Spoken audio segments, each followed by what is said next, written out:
Kamu ke Palu atau ke alamatku, nanti kamu lari, saya tembak, kena kaki atau tidak. Bagaimana? Nanti kita kasih hadiah, siapa yang menang.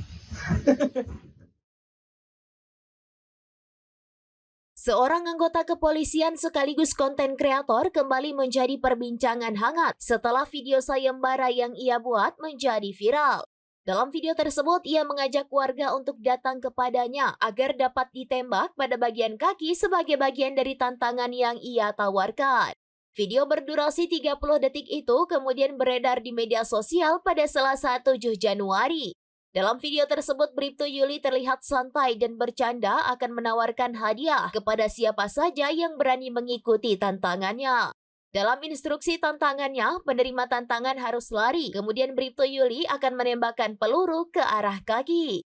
Sembari tertawa, ia bahkan menawarkan akan memberi hadiah bagi siapa saja yang menang. Bribtu Yuli mengaku membuka tantangan tersebut karena dirinya menyukai tantangan. Mengutip Bangka Post pada Rabu 8 Januari 2025, Bribtu Yuli bukanlah nama baru di jagat media sosial maupun pemberitaan. Sebelumnya ia juga sempat menjadi sorotan karena kritik pedasnya terhadap Polri dan sejumlah kontroversi lainnya.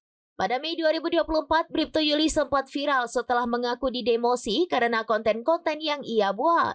Ia dipindahkan dari Polsek Kulawi, Polres Sigi ke Polda Sulawesi Tengah. Bribtu Yuli juga sempat mendapat sanksi demosi karena pelanggaran disiplin dan kode etik termasuk tuduhan penipuan pada tahun 2021 silam. Ia divonis 7 bulan penjara oleh Pengadilan Negeri Donggala. Selain itu, ia juga terlibat dalam beberapa kasus lainnya seperti judi online dan penggelapan mobil. Mbak, kena kaki atau tidak? Bagaimana? Nanti kita kasih hadiah, siapa yang menang.